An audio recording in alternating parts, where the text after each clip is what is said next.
Private విద్య అన్నది ఒక వ్యాపారంగా తయారైంది.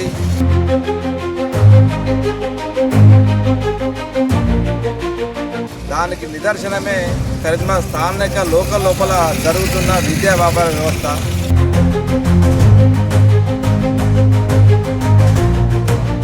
పేరెంట్స్ కన్ఫ్యూజ్ చేసుకుంటూ అధిక ఫీజులు పాస్ చేసే ప్రయత్నం లోపల విద్యా వ్యవస్థలు ఉన్నాయి.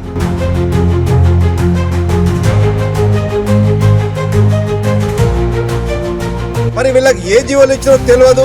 స్కూల్స్ బుక్స్ వాళ్ళ ఎమ్లో వేసుకొని ఇవాళ బ్యాగ్స్తో సహా అమ్ముకుంటూ అధిక ధరలను తీసుకుంటా ఉన్నారు.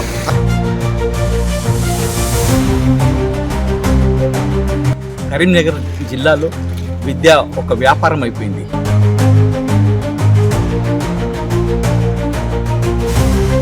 ఒకే పేరు మీద 4-5 స్కూల్స్ నడిపిస్తున్నారు.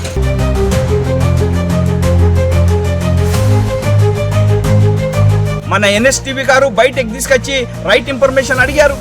మరి పేదల పక్షాన ఉండి మాట్లాడుతూ ఉంటే మీడియాను కూడా బెదిరిస్తున్నారు. ఇది హేమైన చర్య, వెంటనే వీళ్ళ మీద చర్యలు తీసుకోవాలని డిమాండ్ చేస్తున్నారు.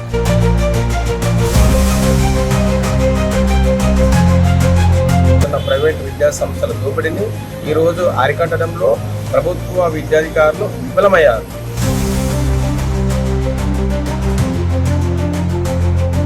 ఈరోజు మనం కట్టే ట్యాక్సీలతోటి జీతాలు తీసుకొని ఈరోజు ప్రభుత్వ విద్యాధికారులు ఈరోజు వాళ్ళు చేయాల్సినటువంటి డ్యూటీని ఈరోజు సక్రమంగా చేయకుండా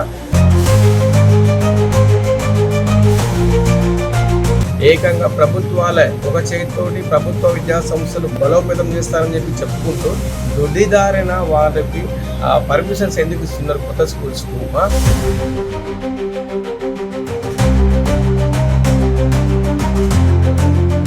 ప్రైవేట్ విద్యా సంస్థల్లో ఖచ్చితంగా గవర్నింగ్ బాడీ అమలు చేయాలి. ఎవ్రీ ఇయర్ మినిట్స్ అనేది ఖచ్చితంగా డే పాలసీ కూడా ఎడ్యుకేషన్ ఆఫీసర్కు పంపించాలి. ఇవన్నీ కూడా విద్యా చట్టాలను అమలు చేయకపోతే మాత్రం ఏ ఒక్క ప్రైవేట్ విద్యా సంస్థలు ఈ కరీంనగర్లో కావచ్చు, ఉమ్మడి జిల్లా సిరిసిల్ల, జగిత్యాల, పెద్దపల్లి కూడా నడవకుండా మేము ఖచ్చితంగా మాకున్నటువంటి ఆర్టికల్ 91(21) ఏ ప్రకారంగా నిరసన తెలుపుతాం. అలాగే ధర్నా కార్యక్రమాలు కూడా మేము నిర్వహిస్తాం. అవసరమైతే కూడా ఆందోళన కార్యక్రమాలు కూడా చేపట్టడానికి మేము సిద్ధంగా ఉన్నాం.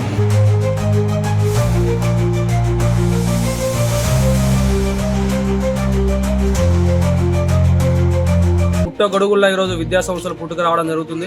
కరీంనగర్ పట్టణంలో బ్రాంచీల పేరిట ఈరోజు నానో బ్లాక్ పేరు మీద ఈరోజు అనేకంగా ఈరోజు బ్రాంచీలు ఏర్పాటు చేయడం జరుగుతుంది.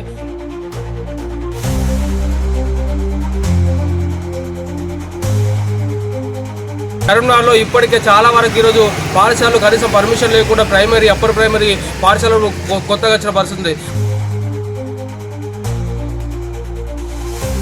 రాజకీయ ఒత్తిళ్లతో రాజకీయ స్వలాభాల కోసం ఈరోజు విద్యా వ్యాపారాన్ని చేస్తూ